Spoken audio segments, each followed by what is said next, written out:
Welcome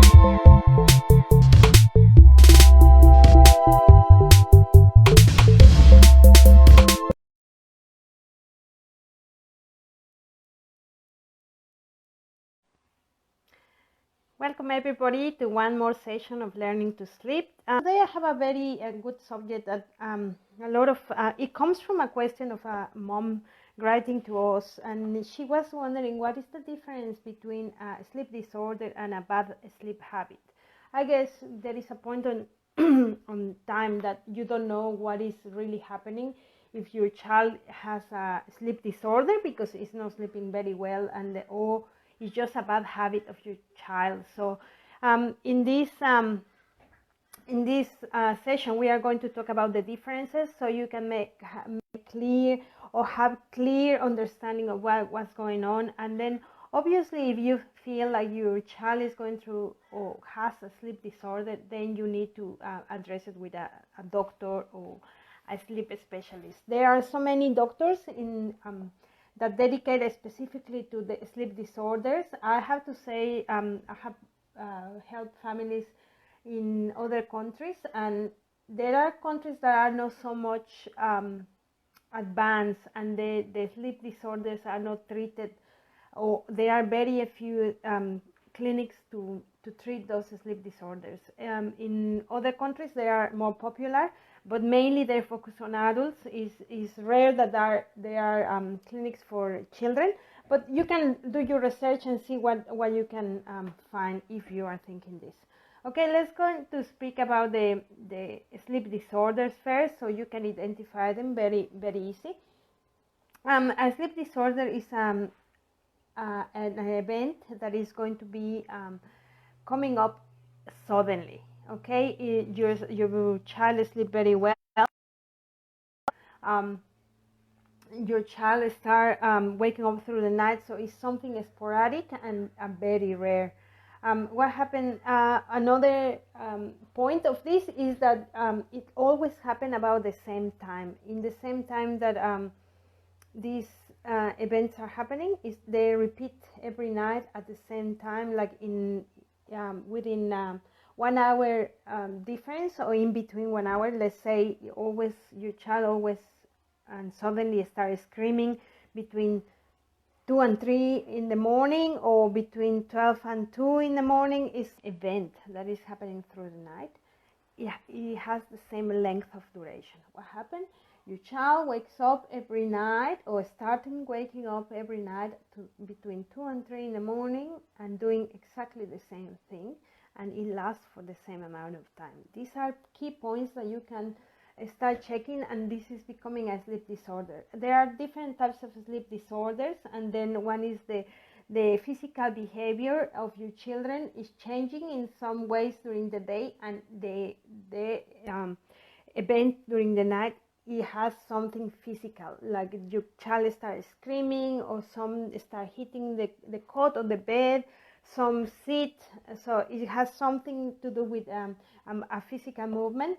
Also is very emotional. Usually what we learn is that these kind of episodes are they manifest in a very negative way. Like usually the kid screams, is sort of fighting or being very negative in the sleep. This is very common. It's just like when you see a sleepwalking adult that goes towards the windows, and they have aggressive behavior. They cannot explain the why always goes the negative way rather than the positive. This is something that happens, and is a very big key for us to see that it is a sleep disorder. Okay, now the next one, emotional. Obviously, if your family in these times of COVID-19, if your family, your situation, you are anxious and you are very emotional, well, is something that can happen.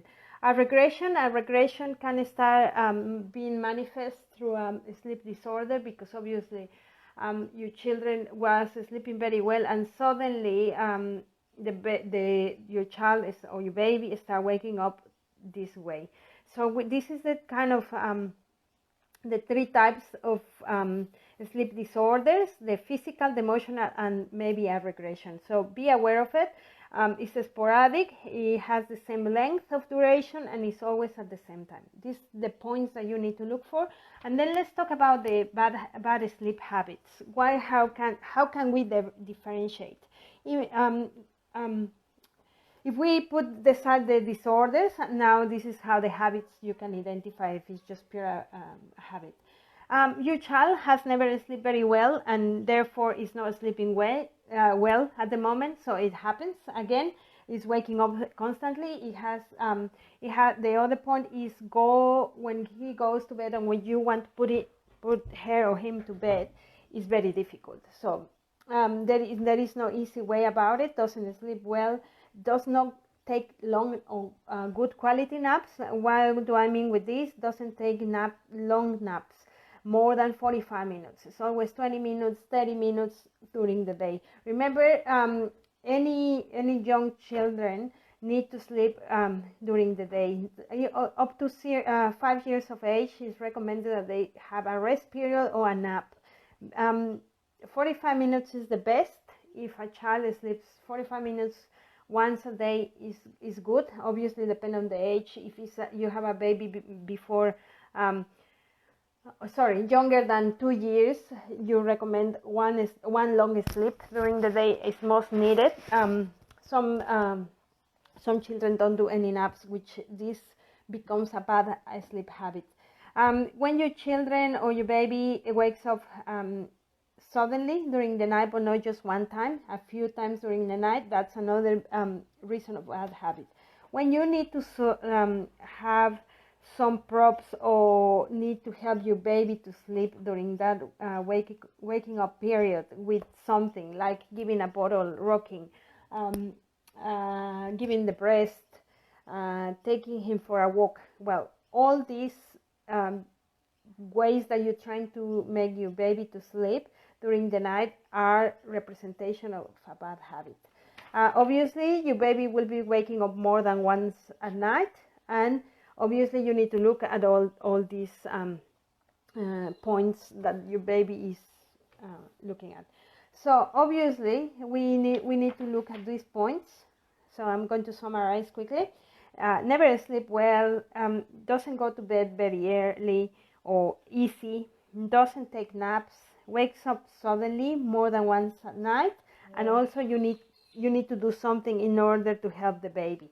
So all these points are the differences between a bad habit and sleep disorder. Very easy to once you have all these key points, it's very easy to identify what really happens. Of course, both are going to result in a bad sleep for the whole family. Always need to, if you tick more than 3 in each of them, or in one of them, I guess if you are talking more or you are falling more towards a sleep disorder, I suggest go to a specialist. But if you are going to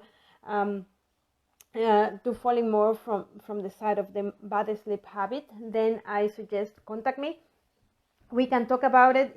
Like I always say, I offer 15 minutes sleep assessment free of charge, but if you need more help, we can also help you. Remember, we have 20% off in all our services until the COVID situation has slowed down. We are going to remove it. We have been helping heaps of people all around the globe. They contact me, more mothers these days, obviously, because they know that the sleep can help to your health.